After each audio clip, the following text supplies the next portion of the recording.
Buenos días, jóvenes estudiantes. Continuamos revisando la actividad número 2 que corresponde a la asignatura de matemáticas. El día de hoy vamos a estudiar a los números irracionales.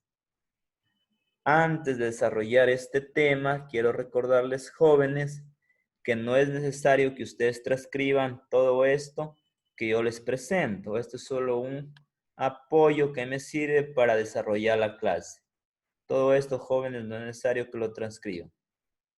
Lo único que ustedes tienen que hacer son las tareas que se les indica al finalizar el video. Y obviamente eso sí tienen que guardarlo al portafolio estudiantil. Entonces vamos a comenzar hablando acerca de los números irracionales. Son números que no pueden ser expresados como una fracción. Ojo, no se olviden de eso. No se los puede expresar como fracción. A estos números se los simboliza con la letra I mayúscula. Tienen infinitas cifras decimales no periódicas. Mediante estos ejemplos vamos a entender lo que acabé de expresar. A ver, aquí tengo 1, 2, 3, 4 ejemplos o 4 números irracionales. El primero es raíz de 2. Si nosotros resolvemos con una calculadora, raíz de 2 nos va a dar como resultado 1.4142, etc. Asimismo, raíz de 3 es un número irracional. Si desarrollamos esto con una calculadora, nos va a quedar 1,732, etc. Luego tenemos el número de Euler, que se lo simboliza con la letra E minúscula. Este número siempre va a valer 2,718, etc. Y finalmente, como ejemplo, tenemos el número pi, cuyo valor es 3,14, 15, etc. Es decir, jóvenes, de acuerdo a lo que les acabé de expresar antes, a estos 4 números no se los puede escribir como fracción. Es imposible hacerlo. Ya, a todos estos números se los simboliza con la letra I, porque son irracionales. ¿Qué más nos dice? Que tienen infinitas cifras decimales no periódicas. Solamente analicemos lo que está después del decimal. Miren, aquí tengo infinitas cifras decimales que no son periódicas. Tengo 41, 42, 13, 56. Como se dan cuenta, no hay una secuencia, no hay un patrón definido. En todos estos ejemplos sucede eso. Estas son cifras decimales no periódicas. De igual manera sucede con este valor y también con este. Recordemos que una cifra decimal periódica es, por ejemplo, esto. A ver, pongamos este ejemplo, 2,33 y así. Puntos suspensivos. Esto es una cifra decimal periódica. Obviamente, esto de aquí no es irracional, sino es un número racional. Entonces, jóvenes, no se olviden de eso. Esas son las características de los números irracionales. No se los puede expresar como fracción y tienen cifras infinitas decimales no periódicas.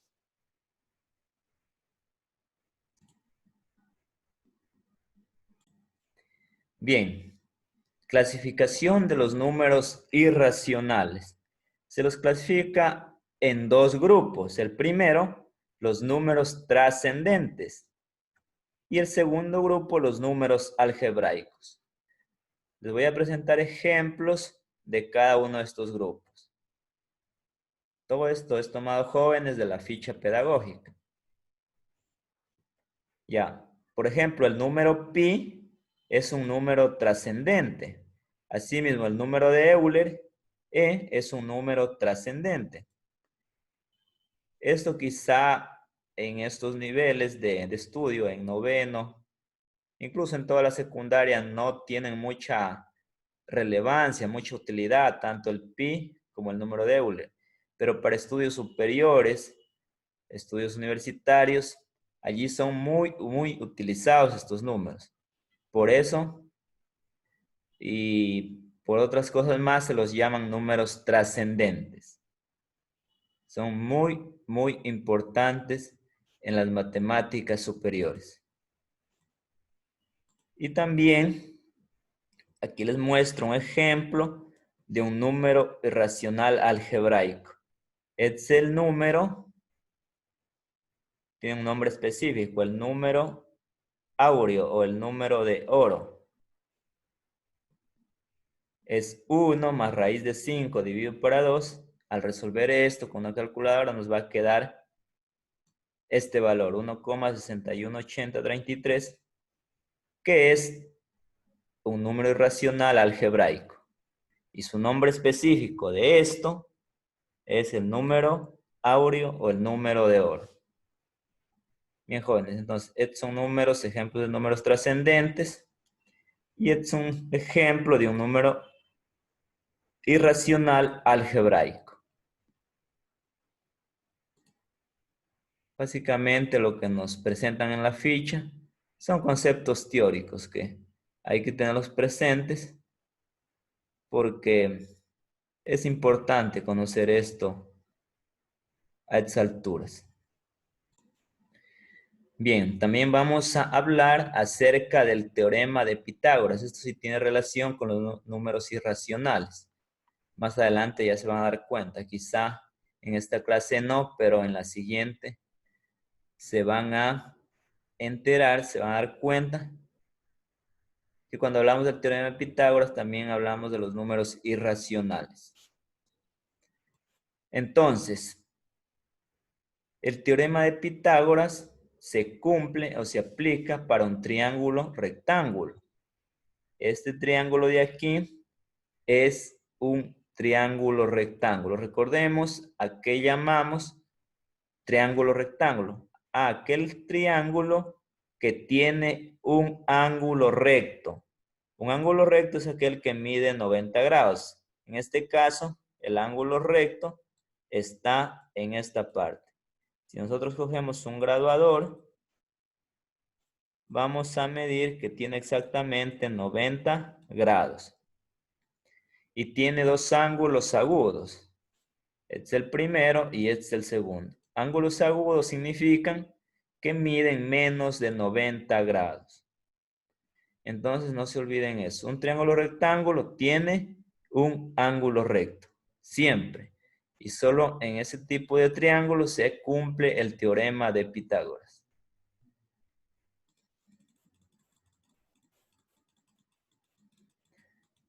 Ya, eso por un lado.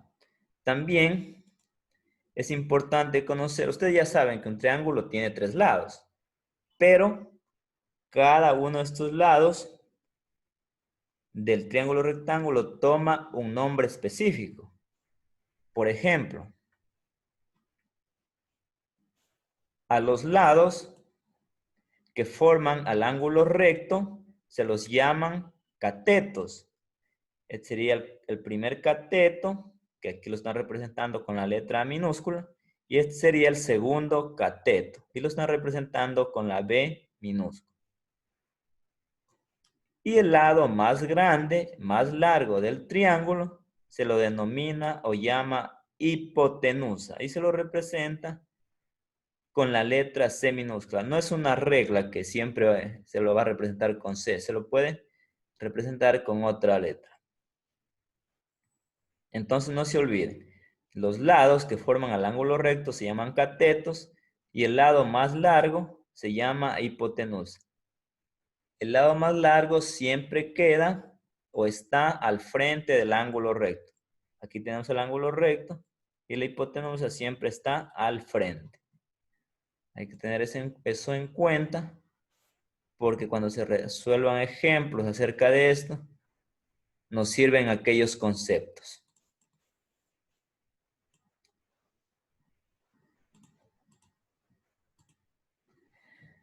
Bueno, dice que el teorema de Pitágoras establece que en todo triángulo rectángulo la hipotenusa al cuadrado es igual al cuadrado de la suma de los catetos.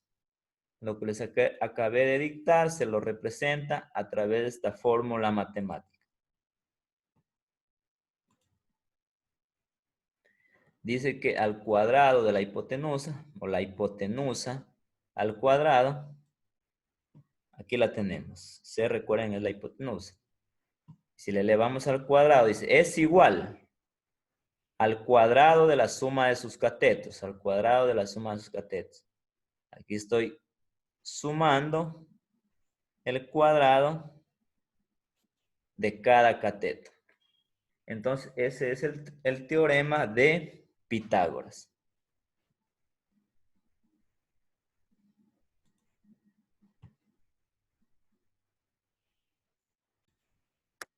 Bien, entonces creo que la mayoría de nosotros tiene o conoce por lo menos una escuadra. Una escuadra es un triángulo rectángulo porque tiene un ángulo recto. En este caso, serían los catetos y este lado sería la hipotenusa.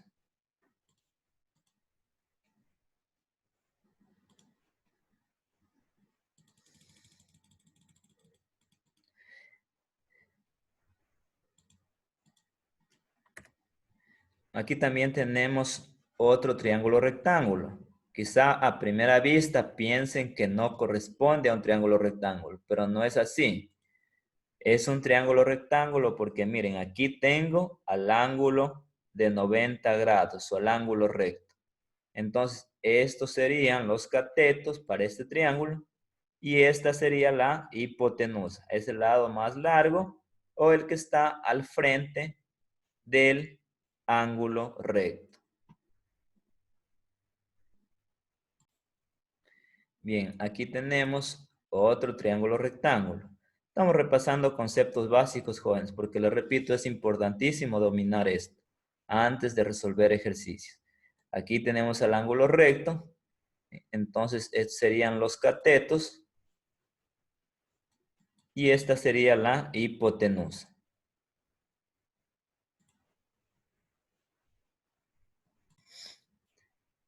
Otro ejemplo de triángulo rectángulo, aquí tenemos el ángulo recto, estos serían los catetos. Sí, los catetos son los lados que forman el ángulo recto. Y esta sería la hipotenusa. Y finalmente, aquí tenemos un último ejemplo. El ángulo recto de este triángulo rectángulo estaría situado aquí. Entonces, esta sería la hipotenusa. Este sería un primer cateto y este sería un segundo cateto. Bien, este puede ser el cateto A y este el cateto B o viceversa. Eso es lo de menos. Bueno, ahora vamos a utilizar el teorema de Pitágoras para hacer dos cosas básicamente. La primera, encontrar cuánto vale la hipotenusa de este triángulo si sabemos que el cateto A vale 3 unidades y el cateto B vale 4 unidades. Entonces con eso vamos a hallar el valor de la hipotenusa. Y en segundo lugar vamos a demostrar que efectivamente este teorema se cumple. Entonces, 3 al cuadrado. Ahora vamos a hallar cuánto vale C.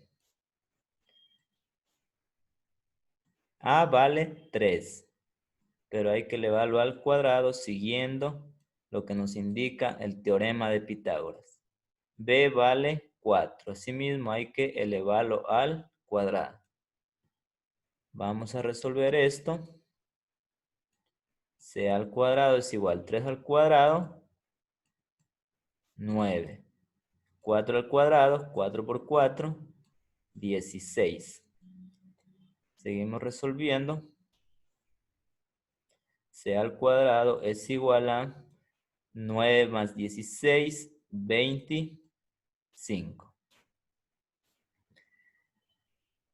Continuamos resolviendo. Aquí en este punto, si se dan cuenta, tengo c al cuadrado. Yo no quiero c al cuadrado, sino solamente el valor de c. Entonces, tengo que despejar la letra c. Tengo que quitarle el exponente 2. Ese exponente pasa al segundo lado como raíz cuadrada, cuyo índice es 2. No se lo escribe porque se sobreentiende. Sería raíz de 25. Y raíz de 25, ustedes saben que vale 5. Entonces la hipotenusa equivale a 5 unidades. Puede ser centímetros, metros, etc.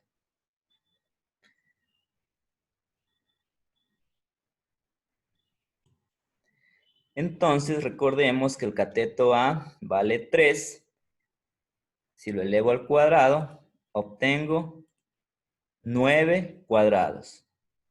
1, 2, 3, 4, 5, 6, 7, 8, 9. El cateto B vale 4 unidades. Si lo elevo al cuadrado, obtengo 16 unidades. Entonces, la hipotenusa calculamos que vale 5 unidades. 5 al cuadrado, 25 unidades. Aquí estamos demostrando que se cumple el teorema de Pitágoras.